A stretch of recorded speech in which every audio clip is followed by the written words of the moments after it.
I spent 10 years building a career as a chef in another city, far from the shadow of my golden child twin brother. When I finally came home to open my own restaurant, I discovered a shocking truth. For a decade, he had been using my name, my stories, and my creations to build a fake career for himself. He was the famous chef, I was the ghost. And when I confronted him, my parents told me I should be grateful because he had made our name a success. My name is Miguel, and I have a twin brother, Mateus. We are identical in appearance, but that's where the similarity ends. Ever since we were children, our roles in the family were clearly defined. Mateus was the charming one, the extrovert, the one with a gift for words. I was the quiet one, the focused one, the one who preferred the company of books and ingredients. My parents, owners of a small but traditional import company, adored Mateus's shine. He was the natural heir, the future of the business. My passion for cooking was seen as an eccentric hobby. A real man doesn't spend his life in the kitchen, Miguel, my father used to say. Learn from your brother how to negotiate, how to lead. This dynamic suffocated me. While Mateus received a car for his 18th birthday, I got a set of kitchen knives to play with. When he decided to do a business exchange in Europe, my parents didn't hesitate to pay. When I asked for help with a culinary course, they suggested I get a part-time job. So, at 20, I packed my bags. I managed to get a partial scholarship to a renowned culinary school in another city, hundreds of miles from home. I knew that to build my own name, I had to escape his shadow. The next 10 years were a brutal but glorious grind. I worked in the best restaurants, learned from incredible chefs, washed dishes, and filleted fish for hours on end.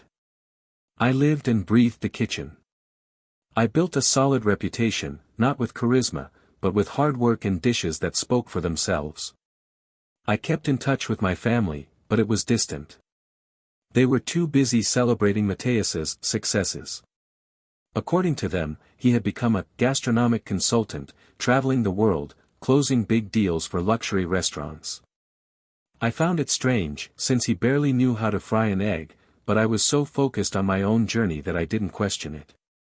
I felt a pang of envy, I admit. While I was toiling in the kitchen, he seemed to be living the glamorous version of the life I wanted. Finally, at 30, I was ready. I gathered all my savings, created a solid business plan, and returned to my hometown to realize my dream, to open my own restaurant. Origin. It was the culmination of a decade of sacrifice. I found the perfect spot, rented the space, and began the renovations. And that's when the nightmare began. The first strange thing happened when I went to register the restaurant's brand.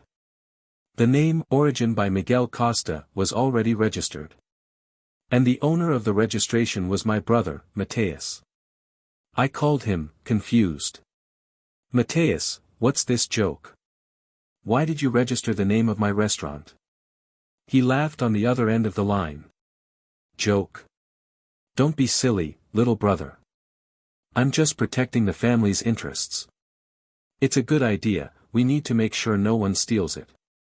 It sounded strange, but I let it go. The second red flag was when I went to meet an old supplier of organic products. When I introduced myself, he looked at me with a confused expression. Miguel Costa. But, you look nothing like your pictures. And your voice is different. My pictures? I asked. Yes, on your blog. A gourmet's diary. I read it every week. Your posts about the spice markets in Morocco were incredible. I had never been to Morocco. And I didn't have a blog. My blood ran cold. That night, I typed "A Gourmet's Diary" into Google. And there it was. A beautifully designed travel and food blog with a huge following. And the author, with dozens of posed photos in exotic markets, kitchens of Michelin-starred restaurants, and wineries in Tuscany, was my brother. But the name under the photo was mine. Miguel Costa. For hours, I clicked on every post, every article. And what I read made me sick. He wasn't just using my name. He was stealing my life. The stories I told him over the phone, about my experiences working in kitchens in France, about a peculiar chef I met in Barcelona, about the dream of a restaurant focused on local ingredients, it was all there. But retold by him, as if the experiences were his. He had stolen my memories, my dreams, and turned them into his own personal brand. The successful, gastronomic consultant was a complete sham, built on my identity. The confrontation was immediate. I drove to my parents' house, where he still lived, and found him in the living room, typing on his laptop, probably his next post. I threw a printout of the blog onto the coffee table. "What the hell is this, Matthias?" My parents came into the room, alarmed by my shouting. Matthias looked at the paper and then at me, with a frightening calm. "Oh, that," he said. "I was going to tell you. It's our project." "Our project?" I repeated, incredulous. "Don't be dramatic, Miguel," my mother intervened. "Your brother had a brilliant idea to promote the family name. He gave you a platform. He stole my name. He's lying to thousands of people." I yelled. "It's not a lie if it benefits everyone," my father said, with his twisted logic. "Thanks to him, the name Costa is now synonymous with high gastronomy. He's prepared the ground for your restaurant. You should be thanking him." They didn't see the theft. They saw synergy. They saw Matthias's charisma using my substance for the greater good of the family. They had known all along. They were accomplices. It was I who realized I was alone.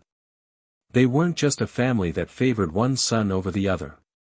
They were a business unit where I was the uncredited product. "I built this brand, Miguel," Matthias said, finally standing up.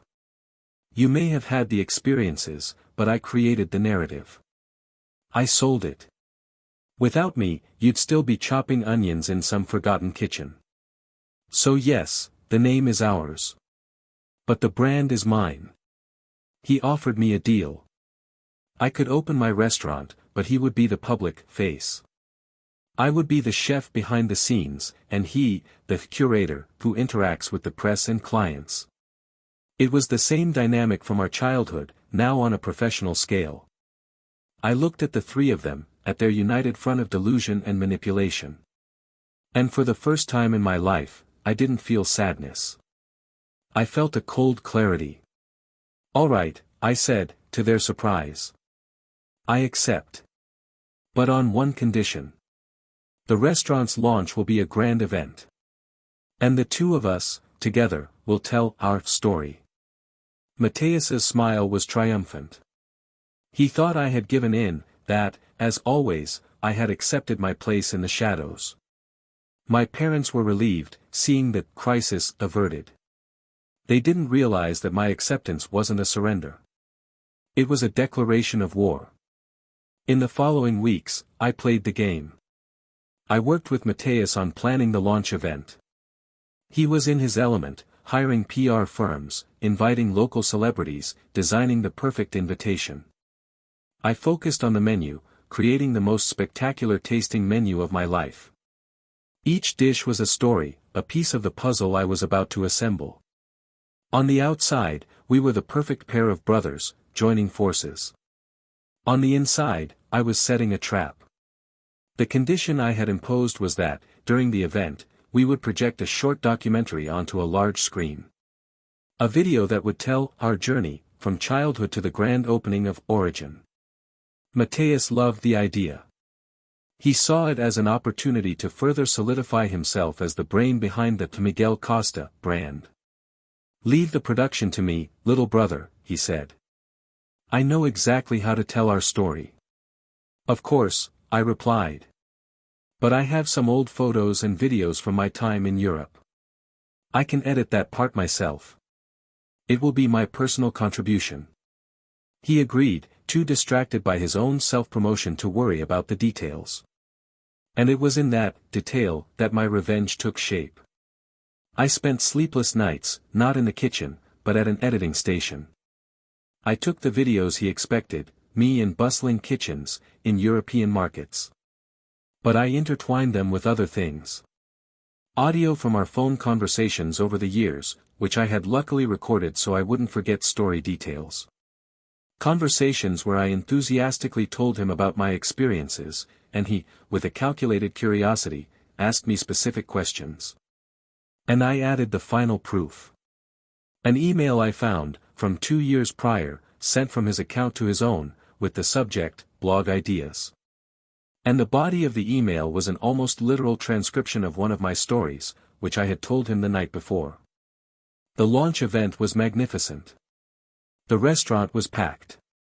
The press, influencers, investors, everyone was there. My parents circulated through the room, beaming with pride for their prodigious son.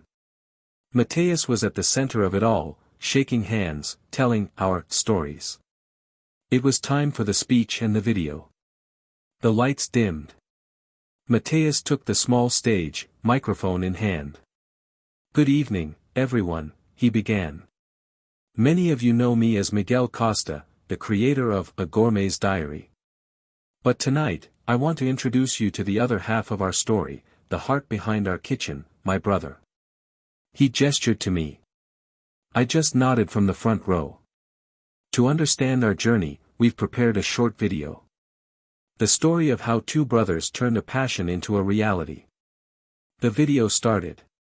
At first, it was exactly what he expected.